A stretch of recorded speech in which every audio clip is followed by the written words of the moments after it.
ಮನುಷ್ಯನ ಜನ್ಮ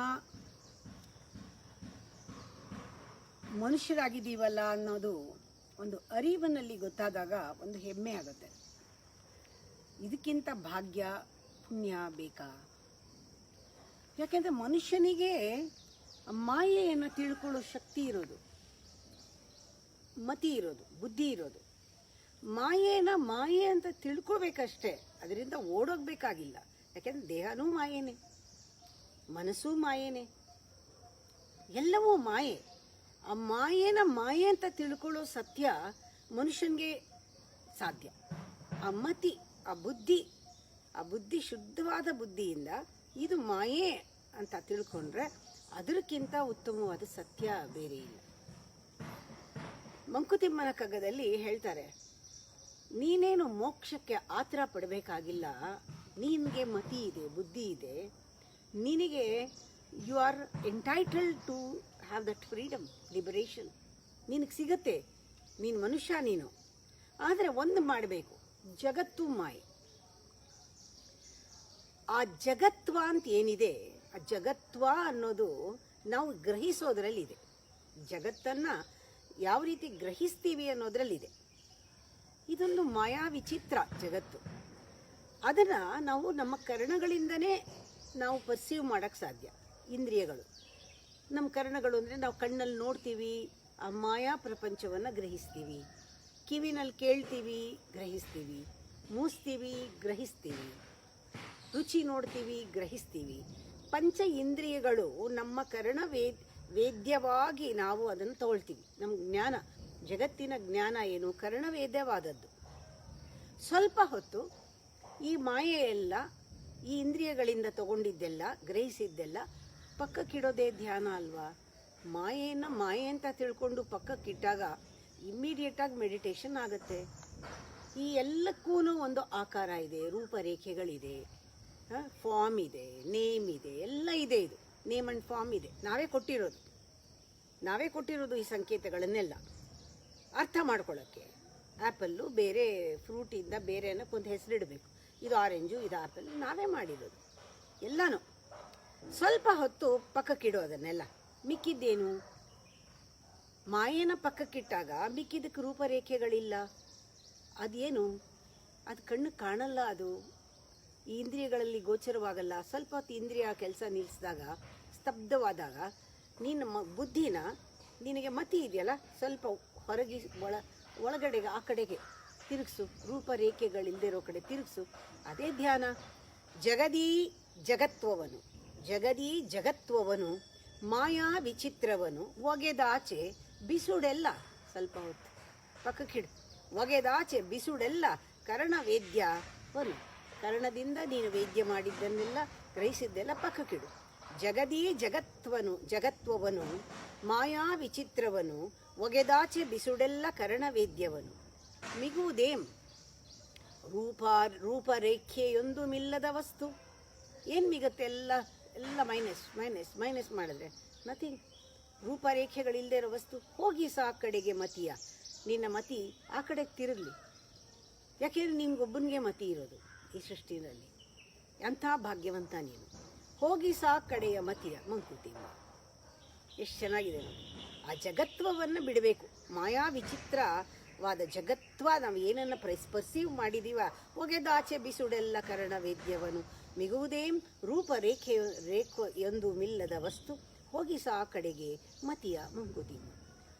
ಅವಾಗ ಹೇಗಿರುತ್ತೆ ಅಂದರೆ, ನಾವು ಉಸಿರಾಡ್ತಾ ಇದ್ದೀವಿ, ಅಷ್ಟೇ ಹಗುರವಾಗಿದೆ, ಗಾಳಿ ಬೀಸುತ್ತೆ, ಜೋರಾಗಿ ಬೀಸುತ್ತೆ, ಬಾಡಿಗೆ ಒಂದೊಂದು ಸತಿ ತಳ್ಳುತ್ತೆ. ಬಾಡಿನ ತಳ್ಳುತ್ತೆ. ನಾವು ಒಂದ್ಸತಿ ಗಾಡಿನಲ್ಲಿ ಹೋಗ್ತಾ ಇದ್ರು, ತುಂಬ ದೊಡ್ಡ ಬಿರುಗಾಳಿ ಬಂದರೆ ವ್ಯಾಬಲ್ ಆಗುತ್ತೆ. ಗಾಳಿ ಜೋರಾದರೆ ಕಿಟಕಿ ಬಾಗಿಲೆಲ್ಲ ತಕ್ಕೊಂಡು ಮೇನ್ ರೋಡಲ್ಲಿ ಫಾಸ್ಟಾಗಿ ಹೋಗ್ತಿದ್ರೆ ಹೆಂಗಾಗುತ್ತೆ? ಗಾಡಿ ಅಲ್ಲಾಡುತ್ತೆ. ಅಂದರೆ ಸುತ್ತಮುತ್ತಣ ಗಾಳಿ ನಮ್ಮ ಒಡಲನ್ನು ಅಲ್ಲಾಡಿಸ್ಬೋದೇ ಹೊರತು ಅದು ನಮ್ಮ ಮನಸ್ಸಿಗೆ ಹೊರೆ ಆಗಲ್ಲ. ಅದೇ ಥರ ಈ ಲೋಕದ ಭಾರ ಏನಿದೆ, ನಾವು ಏನೇನು ಗ್ರಹಿಸಿದ್ದೀವಿ, ತಿಳ್ಕೊಂಡಿದ್ದೀವಿ, ಎಲ್ಲನೂ ನಮ್ಮ ಮನಸ್ಸಿನ ಒಂದು ಭಾವನೆಗಳು ಎಲ್ಲನೂ ನಮ್ಮ ಆತ್ಮಕ್ಕೆ ತಗಲ್ಬಾರ್ದು. ಆ ರೀತಿ ನೋಡ್ಕೋಬೇಕು. ಸುತ್ತಮುತ್ತಣ ಗಾಳಿ ಆವಾಗಂ ನಮ್ಮೊಡಲ ನೊತ್ತಿದೊಡಂ ಹೊರೆಯ ಮನಸ್ಸು ಕಾಣದವೋಲ್, ಅದರ ಹೊರೆಯ ಮನಸ್ಸು ಕಾಣದವೋಲ್, ಬಿತ್ತರದ ಲೋಕಭಾರವನ ಆತ್ಮನರಿಯದಿರೆ ಮುಕ್ತ ಲಕ್ಷಣ. ಇದುವೇ ಮಂಕುತಿಮ್ಮ, ಮುಕ್ತ ಲಕ್ಷಣ. ಆ ಆತ್ಮಕ್ಕೇನು ಅಂಟಲ್ಲ, ಏನು ಲೋಕದ ಭಾರ. ಹೇಗೆ ಗಾಳಿ ಒತ್ತಿದ್ರೂ ನಮ್ಮ ಮನಸ್ಸಿಗೇನು ಅಂಟಲ್ವೋ, ದೇಹನ ತಳ್ಳಿದ್ರೂ ಮನಸ್ಸಿಗೆ ಹೊರೆ ಆಗಲ್ವೋ, ಹಾಗೆ ನೋಡಿ. ಇದು ಬಹಳ ಚೆನ್ನಾಗಿದೆ. ಒಂದು ಮಣ್ಣಿನ ಮಡಿಕೆ, ಮಣ್ಣಿನ ಒಂದು ಕೊಡ ಅಂತ ಇಟ್ಕೊಳ್ಳಿ. ಮಣ್ಣಿನ ಕೊಡ ನೀವು ನೀರು ತುಂಬಿಕೊಂಡು ಸೊಂಟದ ಮೇಲೆ ಇಟ್ಕೊಂಡು ಹೋಗ್ತಾ ಇದ್ದೀರಾ. ಅದು ಎಷ್ಟೊಂದು ನೀರು ತುಳುಕಿ ಅದು ಚೆಲ್ಲಿದೆ. ಆ ತುಳುಕಿದಾಗ ನೀರು ಅದರ ಕ್ಲಕ್ ಕ್ಲಕ್ ಕ್ಲಕ್ ಕ್ಲಕ್ ಅಂತ ಸದ್ದು ಬರುತ್ತೆ, ಒಂಥರ ಮ್ಯೂಸಿಕ್ ಥರ ಇರುತ್ತೆ ಅದು. ಅದೇನು ಹೇಳ್ತಾ ಇದೆ ಆ ಕೊಡ? ನಾನು ನಾನು ನಾನು ನಾನು ನಾನು ಅಂತ ಮ್ಯೂಸಿಕ್ ಕೊಡ್ತಾ ಇದೆ. ಆ ಕೊಡ ಹೊತ್ಕೊಂಡು ಹೋಗ್ತಾ ಇದ್ರೆ ಆ ಒಳಗಡೆ ನಾನು ನಾನು ನಾನು ನಾನು ಅಂತ ಇದೆ. ಆ ಕೊಡನ, ಆ ಮಣ್ಣಿನ ಕೊಡನ ತೊಗೊಂಡೋಗಿ ಸಮುದ್ರದಲ್ಲಿ ಇಡಿ. ಅದು ನಾನು ನಾನು ಅಂತ ಹೇಳಿ ಸಮುದ್ರನ ಮರೆತು ಬಿಟ್ಟಿದೆ. ಅಷ್ಟೇ ನೀರನ್ನು ನಾನು ನಾನು ನಾನು ಅಂತಿದೆ. ಆ ಮಣ್ಣಿನ ಕೊಡನ ಸಮುದ್ರದಲ್ಲಿ ಇಡಿ. ಆ ಮಣ್ಣೆಲ್ಲ ಕರಗಿದಾಗ ನೀರೇನಾಯಿತು? ಸಮುದ್ರ ಆಯಿತು. ಹಾಗೆ ಇದು ನಮ್ಮದು ದೇಹ ಒಂದು ಮಣ್ಣಿನ ಕೊಡ. ನಾನು ನಾನು ನಾನು ಅಂತ ತುಳುಕ್ತಾ ಇದ್ದೀವಿ ಇಷ್ಟೇ. ಯಾಕೆ? ಆ ಒಂದು ದೊಡ್ಡ ಸಮುದ್ರನ ಮರೆತು ಬಿಟ್ಟಿದ್ದೀವಿ. ಎಲ್ಲಿವರೆಗೂ ಆ ಆತ್ಮದ ಶಕ್ತಿ, ಆತ್ಮವನ್ನು ಮರ್ತಿರ್ತೀವಿ, ಪರಮಾತ್ಮನ ಮರ್ತಿರ್ತೀವಿ, ದೇಹನೇ ನಾನು ಅಂದ್ಕೊಂಡಿರ್ತೀವಿ, ಈ ಮಣ್ಣಿನ ಕೊಡದ ಥರ. ಯಾವಾಗ ನಾನು ಇದಲ್ಲ, ನಾನು ಒಂದು ದೊಡ್ಡ ಸಮುದ್ರ ಅಂದ್ಕೊಂಡಾಗ, ಸಮುದ್ರದ ನೀರು ಅಂದ್ಕೊಂಡಾಗ, ಆ ಶಕ್ತಿ ಅಂದ್ಕೊಂಡಾಗ ಆ ಕೊಡ ಅದರಲ್ಲಿ ಕರ್ಗೋಗುತ್ತೆ. ಅದೇ ಧ್ಯಾನ. ನಾನು ನಾನೇ ನಾನೆನ್ನುತ್ತೆ ಕಿರಿಕೊಡದ ನೀರ್ ಗಾನಗೈಯುವುದು ಹೆಮ್ಮೆಯಿಂಗ್ ಕಡಲ ಮರೆತು. ನೂನದಿಂದಲೇ ಅಂದರೆ ತತ್ವಜ್ಞಾನದಿಂದ, ನೂನದಿಂದಲೇ ಅಬ್ಧಿಯೊಳಗೆ ಅದನ್ನು ಇರಿಸಿರೆ, ತತ್ವಜ್ಞಾನದಿಂದ ಈ ದೇಹವನ್ನು ಆ ಸಮುದ್ರದಲ್ಲಿ, ಪರಮಾತ್ಮನು ಸಮುದ್ರದಲ್ಲಿ ಅದ್ದಿದ್ರೆ, ಮೌನವದು ಮಣ್ಕರಗಿ ಮಂಕುತಿಮ್ಮ. ದೇಹ ಭಾವನೆ ಹೊರಟೋಗುತ್ತೆ, ಮೌನ ಬಂದ್ಬಿಡುತ್ತೆ. ಏಕಾಂತದಲ್ಲಿ ಮೌನವದು ಮಣ್ಕರಗಿ ಮಂಕುತಿಮ್ಮ. ನೂನದಿಂದೆಲ್ಲವೇನು ಅಬ್ಧಿಯೊಳಗೆ, ನೂನ ಅಂದರೆ ತತ್ವಜ್ಞಾನದಿಂದ ಅಬ್ಧಿಯೊಳಗೆ ಅದನ್ನು ಇರಿಸಿದರೆ ಆ ಮಡಿಕೆನ, ಅದು ಕರಗಲ್ವಾ? ಹಾಗೆ ನಮ್ಮ ಮೌನದಲ್ಲಿ ಮೆಡಿಟೇಷನ್ ಮಣ್ಕರಗಿ ನೀನು ಒಂದಾಗ್ಬಿಡ್ತೀಯ. ಇದು ಹೇಗೆ ಅಂದರೆ, ನಾವು ಶ್ಲೋಕ ಹೇಳ್ತೀವಿ, ತ್ರ್ಯಂಬಕಂ ಯಜಾಮಹೇ ಸುಗಂಧಿಂ ಪುಷ್ಟಿವರ್ಧನಂ ಊರ್ವಾರುಕಮಿವ ಬಂಧನಾತ್ ಮೃತ್ಯೋರ್ಮೋಕ್ಷೀಯಮಾಮೃತಾತ್ ಮೃತ್ಯೋರ್ಮೋಕ್ಷೀಯಮಾಮೃತಾತ್.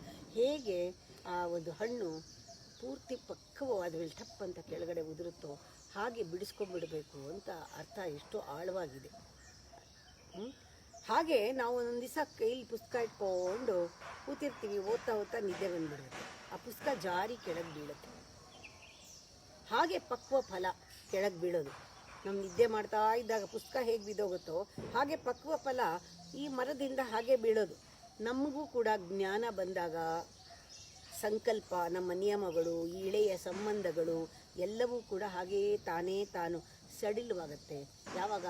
ನಾವು ಮಾಗಿದಾಗ, ನಾವು ಜೀವನದಲ್ಲಿ ಮೆಚುರಿಟಿ ಬಂದಾಗ, ನಮಗೆ ಆ ತತ್ವಜ್ಞಾನ ಗೊತ್ತಾದಾಗ, ನಮ್ಮಲ್ಲಿ ಆ ತತ್ವಜ್ಞಾನ ಗೊತ್ತಾಗಿ ಮಾಯೆ ಯಾವುದು, ಸತ್ಯ ಯಾವುದು ಅಂತ ಗೊತ್ತಾದಾಗ, ಮಾಯೆಯ ಲಿಮಿಟೇಷನ್ ಗೊತ್ತಾದಾಗ, ಇಳೆಯ ಸಂಬಂಧಗಳು, ನಮ್ಮ ಸಂಕಲ್ಪಗಳು, ನಿಯಮಗಳು ಸಡಿಲುವು ಬಾಳ್ ಮಾಗಬೇಕಷ್ಟೆ.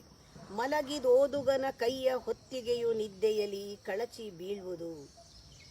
ಮಲಗಿದೋದುಗನ ಕೈ ಹೊತ್ತಿಗೆಯು ನಿದ್ರೆಯಲ್ಲಿ ಕಳಚಿ ಬೀಳುವುದು. ಪಕ್ವ ಫಲವಂತು ತರುವಿಂ, ಪಕ್ವ ಫಲವಂತು ತೆರುವಿಂ. ಮರದಿಂದ ಹಣ್ಣು ಉದುರೋದು ಹಾಗೇನೆ, ಕಳಚಿ ಬೀಳುವುದು. ಇಳೆಯ ಸಂಬಂಧಗಳು, ಸಂಕಲ್ಪ, ನಿಯಮಗಳು ಸಡಿಲವು ಮಾಗೆ, ಸಡಿಲವಾಗಿ ಬಿದ್ದೋಗುತ್ತೆ. ಅದಕ್ಕೆ ನೀನು ಮೋಕ್ಷಕ್ಕೆ ಆತರ ಪಡಬೇಡ. ನಿನಗೆ ಹಣೆಯಲ್ಲಿ ಬರೆದಿದೆ ಮೋಕ್ಷ, ಲಿಬರೇಷನ್. ನಿನಗೆ ಮನುಷ್ಯನ ಜನ್ಮ ಸಿಕ್ಕಿದೆ, ಅದಕ್ಕೆ ಆತುರತೆ ಒಳಿತಲ್ಲ. ನೀನು ಆ ಥರದ್ವಾಗಿ ಯಾರೋ ಒಬ್ಬರು ತಲೆ ಮೇಲೆ ಕೈ ಇಡ್ತಾರೆ, ನಂಗೆ ಮೋಕ್ಷ ಸಿಕ್ಕಿದೆ, ವಿವೇಕಾನಂದ ನಂಗೆ ಸಿಕ್ತಂತೆ, ಹಾಗೆ ತಲೆ ಮೇಲೆ ಕೈ ಇಟ್ಬಿಡ್ರಿ ನಂಗೆ ಮೋಕ್ಷ ಸಿಗುತ್ತೆ. ಯಾರೋ ಕಪಾಳಕ್ಕೆ ಹೊಡೆದಂತೆ ಮೋಕ್ಷ ಆಯ್ತಂತೆ, ನಂಗೊಂದು ಕಪಾಳ ಕೊಡ್ಬಿಡ್ರಿ ಮೋಕ್ಷ ಆಗುತ್ತೆ. ಅಲ್ಲ, ಶಿಕ್ಷೆ ಬೇಕು, ಶಿಕ್ಷಣ ಬೇಕು, ಬಹುಕಾಲ ನಾವು ಸತತವಾಗಿ ಇವತ್ತು ಮೋಕ್ಷ ಸಿಕ್ಬಿಡಲ್ಲ, ನಾಳೆ ಸಿಕ್ಬಿಡಲ್ಲ. ನಮ್ಮ ಜೀವನನ ನಮಗೆ ಅರಿವಾಗ್ತಾನೇ ಹೋಗಬೇಕು. ಇದು ಮಾಯೆ, ಇದು ಮಾಯೆ, ಇದು ಮಾಯೆ, ಇದು ಸತ್ಯ ಅಲ್ಲ, ಇದು ಸತ್ಯ. ಶಿಕ್ಷೆ ಬಹುಕಾಲ ನಡೆಯದೆ ಮೋಕ್ಷ ಸಿಗೋದಿಲ್ಲ. ಶಿಕ್ಷೆ, ಶಿಕ್ಷಣ ವೆರಿ ಇಂಪಾರ್ಟೆಂಟ್. ಇದು ನಮ್ಮಲ್ಲಿ ಪ್ರತಿನಿತ್ಯ ಆ ಶಿಕ್ಷಣದ ಅನುಭವ ಆಗ್ತಾ ಇರಬೇಕು, ಆಚರಿಸಬೇಕು, ನಿಭಾಯಿಸಬೇಕು. ಎಲ್ಲೆಲ್ಲಿ ಹೇಗೆ ಯಾವಾಗ ಯಾವ್ಯಾವ ರೀತಿ ಯಾರ್ಯಾರ ಜೊತೆ ಹೇಗೆ ಇರಬೇಕು, ಹಾಗೆ ಕಲಿಯೋದನ್ನೇ ಸಾಮಾನ್ಯ ಧರ್ಮಗಳು ಅಂತ ಹೇಳ್ತಾರೆ. ಶಿಕ್ಷೆ ಬಹುಕಾಲ ನಡೆಯದೆ ಮೋಕ್ಷವಿಲ್ಲ, ಲಕ್ಷ್ಯ ತಪ್ಪದೆ ಚರಿಸು. ನಿನ್ನ ಗುರಿ ಇಟ್ಕೋ, ತಪ್ಪದೆ ಆಚರಣೆ ಮಾಡು. ಏನು? ಸಾಮಾನ್ಯ ಧರ್ಮಗಳ ಆಚರಿಸು, ನಿಭಾಯಿಸು. ಎಲ್ಲೆಲ್ಲಿ ಹೇಗೆ ಯಾವ್ಯಾವ ರೀತಿ ಇರಬೇಕು ಹಾಗೆ. ಮೋಕ್ಷ ಸತಸಿದ್ಧ ಮಂಕುತಿಮ್ಮ, ಮೋಕ್ಷ ಸತಸಿದ್ಧ. ಮೋಕ್ಷಕ್ಕೆ ಆತರ ಪಡಬೇಡ. ನೀನು ಜಗತ್ತಿನಲ್ಲಿದ್ದರೂ ಕೂಡ ಜಗತ್ವವನ್ನು ನೀನು ಪಕ್ಕಕ್ಕಿಡಬೇಕು, ಮಾಯೆಯನ್ನು ಪಕ್ಕಕ್ಕಿಡಬೇಕು. ನಿನಗೆ ತತ್ವಜ್ಞಾನ ಬೇಕು. ಆತ್ಮಕ್ಕೆ ಭಾರ ಆಗದೆ ಇರೋ ಹಾಗೆ.